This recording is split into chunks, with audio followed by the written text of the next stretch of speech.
Assalamualaikum warahmatullahi wabarakatuh.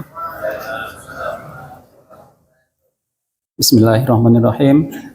Alhamdulillahi rabbil alamin. Asyhadu an la ilaha illallah wa asyhadu anna Muhammadan abduhu wa rasuluh. Allahumma shalli ala Muhammad wa ala ali Muhammad. Jamaah salat subuh yang segar-segar, yang penuh semangat, yang berbahagia. Marilah di pagi ini kita memanjatkan puji syukur kehadirat Allah Subhanahu wa taala, karena Allah lah kita bisa berkumpul di sini, kita bisa menikmati saat-saat awal Ramadan, kita bisa menikmati persahabatan di antara kita bisa menikmati jamuan Allah di masjid ini. Alhamdulillah, masjid kita semakin kesini semakin nyaman, semakin indah, dan semakin ngangenin. Terbukti setiap saat sholat, alhamdulillah semakin penuh. Itu artinya masjid ini bukan sekedar memberikan rasa nyaman, aman, dan khusyuk ketika kita sholat, tapi lebih dari itu ngangenin. Jadi setiap saat sholat selalu pengen datang. Alhamdulillah, itu satu rahmat yang saya bersemangat untuk selalu belajar bersama di sini, untuk selalu hadir di setiap kajian-kajian. Kalau kita lihat di sini mulai dari anak-anak, ibu-ibu, bapak-bapak muda, bapak-bapak bukan bapak-bapak senior masih semangat luar biasa. Mulai dari kegiatan yang kelihatannya biasa-biasa saja, seperti sekedar ngobrol, belajar Al-Quran, belajar tahsin, belajar syariah, fikih mungkin, tapi tidak pernah sepi. Bahkan kegiatan-kegiatan di luar keagamaan, keseharian, seperti yang mungkin volley lah, goes lah, atau touring. Alhamdulillah, kalau bapak-bapak belum masuk ke salah satu grup, kalau ada yang belum masuk, mungkin yang baru datang, silahkan saja daftar ke Pak Denny, ke grup masing-masing. Mudah-mudahan dengan berkegiatan semakin betah, semakin merasa bukan orang lain di sini, semakin merasa kita adalah satu dalam membangun satu peradaban yang insya Allah peradaban yang penuh persahabatan. Persahabatan bukan sekedar persahabat di dunia, tapi persahabatan sampai di akhirat. Amin. Beberapa hari ini saya terinspirasi dari yang di-share di grup EA beberapa hari lalu, saat anak Palestina ditanyain, kenapa kalian begitu senang menerima atau menyambut datangnya Ramadan. Kemudian saya nggak tahu cerita ini benar atau enggak karena disebar di grup WA, tapi sangat inspiratif. Kemudian anak ini menjawab, karena kami tahu bahwa Allah akan memberikan makna atas kelaparan atau puasa saya. Betapa mulianya gitu bulan ini, sampai orang yang sehari-hari susah untuk makan, susah untuk menikmati ketenangan, tapi masih menyanggup dengan kegembiraan.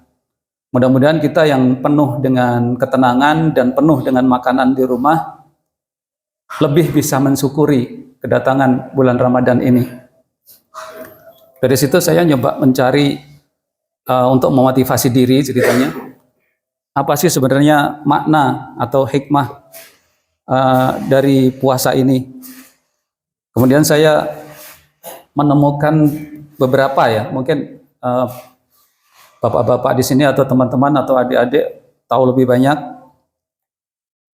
Yang pertama, dalam puasa kita dipaksa untuk belajar bersyukur. tentu dalam keseharian, saat kita sehat, saat kita kuat, saat kita cukup kaya, misalnya cukup harta, kita saat sehat kadang lupa bahwa bernafas itu satu kenikmatan. Kadang lupa bahwa mengunyah dengan gigi yang tidak sakit itu adalah suatu kenikmatan. Tapi ketika gigi kita sakit, kita baru merasa bahwa ternyata gigi itu adalah suatu nikmat yang harus disyukuri. Begitu juga dengan keseharian kita. Kita dalam sehari-hari makan tidak kekurangan, minum sepuasnya, dan segala macam tersedia di depan kita. Nah, saat itulah kita dipaksa oleh Allah untuk menahan semua nafsu ini agar kita bisa melihat ternyata makan itu nikmat, ternyata minum itu nikmat, ternyata badan kita butuh semua itu. Jadi dengan puasa ini marilah kita melatih diri untuk lebih bisa bersyukur dengan apa yang ada di sekitar kita. Yang kedua, puasa adalah meningkatkan kepedulian. Kita tentunya kalau kita tidak merasakan apa yang dirasakan oleh orang lain, itu kita sedikit kalau bahasa Jawanya ndablek, bebal mungkin ya. Kalau bebal kok kasar banget ya. Tapi ya begitulah kira-kira. Jadi ada orang di sekitar kita yang nggak makan mungkin 2 hari, atau dia dalam kondisi lapar itu nanti sore mau makan apa belum jelas. Mungkin pas nanti sore lapar, dia menahan lapar untuk bisa segera tidur. Tapi kita di dekatnya kurang paham atau kurang peduli. Mungkin ada saudara-saudara kita yang sangat membutuhkan, tidak jauh dari kita sebenarnya, di kampung-kampung sekitar kita itu juga banyak yang sangat perlu uluran tangan. Tapi karena kita tidak merasakan seperti apa penderitaan mereka, akhirnya kita ya cuek saja gitulah, maksudnya bebal saja. Nah, saat seperti ini kita kembali lagi oleh Allah dipaksa untuk merasakan bagaimana sih rasanya kalau misalnya orang saat makan itu nggak bisa makan. Untung kita makanan kita masih banyak, bahkan menumpuk mungkin. Tapi saat lapar kita masih ada harapan untuk makan nanti saat buka. Tapi mereka saat lapar hanya menyusun harapan, mudah-mudahan nanti ada makanan datang. Mudah-mudahan nanti ada makanan datang. Nah, saat puasa seperti inilah, saat lapar inilah kita mengasah kepekaan, mengasah kepedulian, agar kita semakin peka, semakin peduli pada orang-orang di sekitar kita yang lebih memerlukan. Dan yang ketiga, pengendalian diri. Ini yang lebih seru. Orang itu punya kecenderungan, atau manusia itu punya kecenderungan baik dan buruk, fujuraha wa taqwaha. Di saat orang disuruh memilih, misalnya kamu mau bekerja keras atau mau santai, kecenderungannya orang selalu milih yang lebih enak, yang santai. Ketika disuruh memilih, kalau misalnya bersepeda misalnya, kamu milih tanjakan atau milih turunan? Ya tentu banyak yang lebih milih turunan. Suruh nanjak, ya itu mah buat kamu aja lah gitu katanya. Yang saya yang datar saja, apa yang turun saja. Ya kecenderungan orang seperti itu. Ketika disuruh memilih antara yang sulit dan yang mudah, cenderungnya memilih yang mudah. Nah, ketika kita selalu memilih yang lebih mudah, misalnya dalam malam saat jam 3 kita udah masang alarm, ada 2 pilihan, ini bangun sesuai rencana atau narik selimut. Nah itu kalau Bapak di sini yang hadir udah yakin saya memilih tahajud. Tapi mungkin ada yang yang punya kecenderungan untuk menarik selimut lagi sampai alarmnya ganti adzan subuh baru buru-buru. Nah, ini saat seperti sekarang ini, saat berpuasa, kita benar-benar diajari, benar-benar dipaksa untuk mengasah, untuk mengendalikan diri.